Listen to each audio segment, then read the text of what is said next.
एक समय की बात है। मालापुर नामक गांव में एक परिवार रहता था। उसमें एक बूढ़ा पिता और एक बूढ़ी माँ थी। उनका एक बड़ा बेटा कपिल और उसकी पत्नी सरोज थी। उसका एक बेटा था जिसका नाम संजू था। वो बहुत ही नालायक था। उनका एक छोटा बेटा दीपक और उसकी पत्नी सपना थी। उसके एक बेटा था जिसका नाम किशन था, जो बहुत ही समझदार और होशियार था, लेकिन उसे कोई भी प्यार नहीं करता था क्योंकि वो एक किन्नर था। उसके किन्नर होने की वजह से सब दीपक और सपना को भी उल्टा सीधा बोलते थे, जबकि सब लोग संजू को ही प्यार करते थे। किशन का एक दोस्त भी था जिसका नाम रवि था। वो किशन की प्रॉब्लम समझता था और हमेशा उसे समझाता रहता था कि तुम लोगों की बातों पर ध्यान मत दिया करो। लेकिन सभी लोग उससे नफरत करते थे क्योंकि वो लड़कियों की तरह रहता था। इसी वजह से सभी लोग उसका मजाक उड़ाते थे। वो अपने इस स्वभाव की वजह से बहुत परेशान रहता था। एक दिन की बात है। संजू किशन से कहता है, अरे ओए किशन, मेरे लिए खाना तो ला दे और मेरे कपड़े प्रेस कर दे, मेरा कमरा भी साफ कर देना। वैसे भी तुझे लड़कियों वाले काम करने में अच्छा लगता है। भैया, आप ऐसे क्यों बोल रहे हो? मैं भी तो लड़का हूँ, पर काम तो तेरे सारे लड़कियों वाले हैं। चल जल्दी से मेरा काम कर और जा यहाँ से।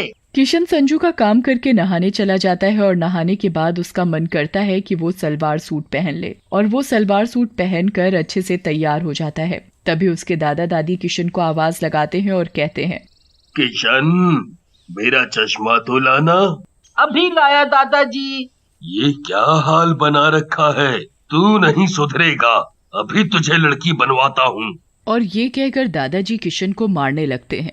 दादाजी, मुझे मत मारो, मैंने क्या किया है? आप मुझे क्यों मार रहे हो? इस लड़के ने तो सारे मोहल्ले में हमारी नाक कटा रखी है। इसने तो हमें कहीं जाने लायक ही नहीं छोड़ा। सभी लोग यही कहते हैं। और तुम्हारी छोटी पोती किशन कैसी है? हाँ? दादाजी, मैं क्या करूं? मेरा मन करता है लड़की के जैसे रहने का। तेरा मन करता है? तूने तो हमें कहीं मुंह दिखाने लायक नहीं छोड़ा है। तेरे माँ बाप ने तुझे ज्यादा ही सर चढ़ा रखा है। और जाकर लड़के वाले कपड़े पहन कर आ। किशन रोते हुए अपने कमरे में जाकर लड़के के कपड़े पहन लेता है और अपनी माँ के पास जाता है। और किशन अपनी माँ से कहता है, माँ, मैं किन्नर क्यों हूँ? मैं किन्नर हूँ, इसीलिए कोई भी मुझे प्यार नहीं करता। दादा दादी भी मुझे प्यार नहीं करते। सब संजू भाई को ही प्यार करते हैं, मुझे कोई भी प्यार नहीं करता। करते हैं ना, तेरे पापा और मैं तुझे बहुत प्यार करते हैं। तू तो मेरा प्यारा बेटा है। बेटा, तू जैसा भी है बहुत अच्छा है। तू मेरा राजा बेटा है, राजा बेटा। माँ, स्कूल में सभी बच्चे मेरा मजाक उड़ाते हैं। सब मुझे चिढ़ाते हैं, कहते हैं, ओए लड़की, इधर आ। कहने दे बेटा, तू उनकी बातों पर ध्यान मत दिया कर। माँ, आप ही बताओ ना, मैं एक किन्नर हूँ तो इसमें मेरी क्या गलती? मेरा भी मन करता है कि मैं लड़कियों की तरह कपड़े पहनूं, लड़कियों की तरह सजूं संवरूं। बेटा, तेरा इसमें कोई दोष नहीं है, पर समाज लड़कों को लड़कियों की तरह बनकर रहने में गलत मानता है। माँ, कल हमारे स्कूल में पार्टी है, पर मैं पार्टी में नहीं जाऊंगा। क्यों नहीं जाओगे? माँ, बच्चे मेरा मजाक उड़ाएंगे और बोलेंगे, आ गया लड़की। मैं नहीं जाऊंगा।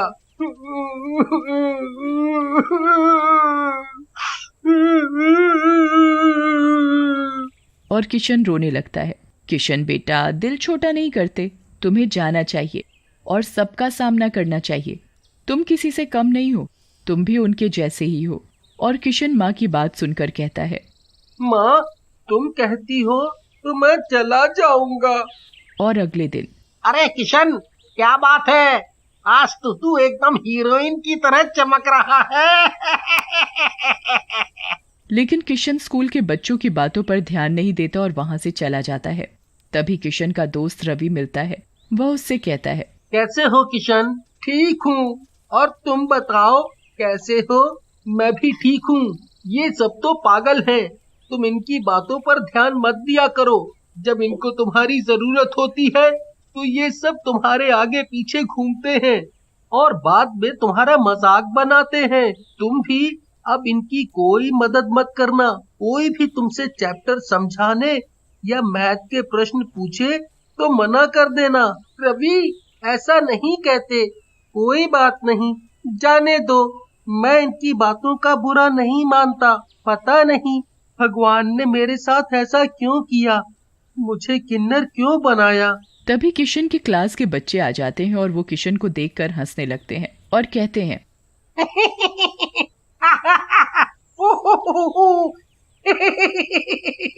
किशन, क्या बात है, आज पार्टी में तुम सूट पहनकर नहीं आए और लिपस्टिक भी नहीं लगाई है? और सब जोर जोर से हंसने लगते हैं। ये देख रवि सभी बच्चों को डांट कर चुप करता है और कहता है, तुम्हें इस तरह किशन का मजाक नहीं उड़ाना चाहिए। जब तुम्हें किशन से कुछ पूछना या समझना होता है तो किशन भाई बता दो। अब तुम उसका मजाक बना रहे हो, ये गलत है। इसमें किशन की क्या गलती है, वो भी हमारी ही तरह है। जाने दो रवि। ये कहकर किशन वहाँ से चला जाता है और वो एक नदी के किनारे जाकर रोने लगता है।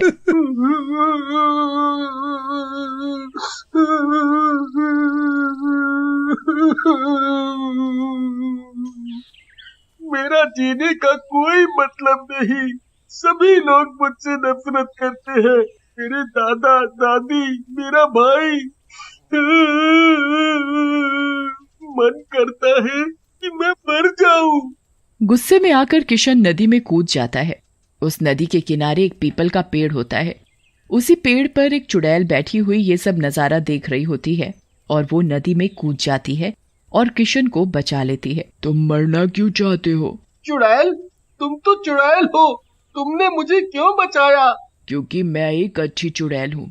मैं भी एक किन्नर था, मेरा भी सभी लोग मजाक उड़ाते थे। एक दिन मैंने दुखी होकर नदी में कूदकर अपनी जान दे दी। मेरे मरने के बाद मेरे माँ बाप ये सदमा बर्दाश्त नहीं कर पाए और वो भी मर गए। तब से मैं चुड़ैल बनकर इसी पेड़ पर बैठी हूँ। मुझे मर जाने दिया होता, मैं जीना नहीं चाहता। सभी लोग मेरा मजाक उड़ाते हैं क्योंकि मैं एक किन्नर हूँ। किन्नर होना क्या गुनाह है? मेरे भैया, मेरे दादा दादी, मेरे दोस्त सभी मुझे लड़की कहकर चिढ़ाते हैं। अच्छा, ये बात है। तुम चिंता मत करो, मैं हूं ना, सब ठीक हो जाएगा। अब तुम अपने घर जाओ। और किशन अपने घर चला जाता है और घर जाकर वो सो जाता है। अगले दिन सुबह सुबह संजू चिल्लाता हुआ, मेरे हाथों में मेहंदी कैसे लगी और मेरे लिपस्टिक बिंदी किसने लगाई? अरे संजू बेटा, ये तुमने अपना क्या हुलिया बना रखा है? पता नहीं दादाजी, ये सब कैसे हो गया? जाओ जाकर अपना मुंह धोकर आओ। और संजू बाथरूम में अपना मुंह धोने चला जाता है। जब वो अपना मुंह धो रहा होता है तो पानी की जगह खून आने लगता है। लाइट अपने आप जलने बुझने लगती है। तभी आईने में उसे चुड़ैल नजर आती है और कहती है, आज मैं तुझे अच्छे से सजाऊंगी। तभी तुझे पता चलेगा कि किसी की भावनाओं के साथ खिलवाड़ नहीं करना चाहिए। चुड़ैल उसका ऐसा मेकअप करती है कि वो अपना चेहरा देखकर डर जाता है और वो बड़ी मुश्किल से अपना मेकअप उतारता है, पर हाथों की मेहंदी नहीं उतरती और उसे ऐसे ही स्कूल जाना पड़ता है। और स्कूल पहुंचकर, अरे संजू, तुम्हारी क्या शादी हो गई है जो तुमने अपने हाथों में मेहंदी लगा रखी है? स्कूल के सभी बच्चे जोर जोर से हंसने लगते हैं। ये भी किशन के जैसा बन गया है। सभी बच्चों को संजू का मजाक उड़ाता देख किशन सभी बच्चों को डांटता है। चुप करो तुम सब। अगर किसी ने मेरे भैया को कुछ भी बोला तो अच्छा नहीं होगा। किशन की बात सुनकर रवि संजू से कहता है, देखा, तुम हमेशा किशन का मजाक उड़ाते थे, आज उसने ही तुम्हारा साथ दिया। किशन भाई, मुझे माफ कर दो। मैं अब तुम्हें कभी भी गलत नहीं बोलूंगा। मुझे अपनी गलती का एहसास है। संजू किशन को अपने गले लगा लेता है और दोनों बहुत खुश होते हैं और हंसी खुशी अपने घर चले जाते हैं। घर पहुंचकर दोनों भाई आपस में खूब बातें करते हैं उन्हें इस तरह आपस में प्यार से बातें करता देखकर किशन की माँ सपना बहुत खुश होती है। चलो अच्छा है, दोनों भाई आपस में प्यार से रहने लगे हैं। सब लोग रात का खाना खाकर सो जाते हैं। जब घर के सभी लोग सो रहे होते हैं तो चुड़ैल दादा दादी के कमरे में जाकर दादा को साड़ी पहना देती है और उनके माथे पर बिंदी लगा देती है और दादी को पैंट शर्ट पहना देती है। अगली सुबह जब दादा दादी सोकर उठते हैं तो अपने आप को ऐसा देख डर जाते हैं। अरे ये हमारे साथ क्या हो गया? ये किसने किया? मुझे औरतों जैसा किसने बना दिया और तुम्हें आदमी जैसा? तभी चुड़ैल आकर दादा दादी के पैरों में अपने जादू से घुंघरू बांध देती है और दादा दादी नाचने लगते हैं। उनके नाचने की आवाज सुनकर घर के सभी लोग इकट्ठा हो जाते हैं और पड़ोसी भी आ जाते हैं। वो देखते हैं कि दादा दादी किन्नरों की तरह नाच रहे हैं। ये सब देख सभी पड़ोसी दादा दादी का मजाक उड़ाते हैं। अरे मेरे तो पैर ही नहीं रुक रहे, मैं तो नाचते नाचते थक गया। कोई रोको, कुछ करो, ये क्या हो रहा है? तभी दादाजी के बालों में चुड़ैल गजरा लगाती है। ये देख दादाजी डर जाते हैं। चुड़ैल मुझे छोड़ो, मुझे छोड़ो। अब तुझे पता चलेगा कि तूने अपने ही पोते के साथ क्या किया है। तुझे एहसास भी है इस बच्चे के ऊपर क्या गुजरी होगी जब अपने ही मजाक बनाते हैं, साथ नहीं देते। मेरे दादा दादी को छोड़ दो, वो मेरे दादा दादी है। मैं उनके साथ ये सब होते नहीं देख सकता। देखा, ये तुम्हारा पोता आज तुम्हें ही बचा रहा है। हमें माफ कर दो। अब हम कभी भी किशन का मजाक नहीं उड़ाएंगे, उसकी भावनाओं की कदर करेंगे। दादा दादी और घर के सभी परिवार वाले किशन को गले लगा लेते हैं और किशन को खूब प्यार करते हैं। अगली सुबह, किशन स्कूल के लिए लेट हो रहा है, जल्दी करो। जी भैया। और दोनों साथ साथ स्कूल जाते हैं।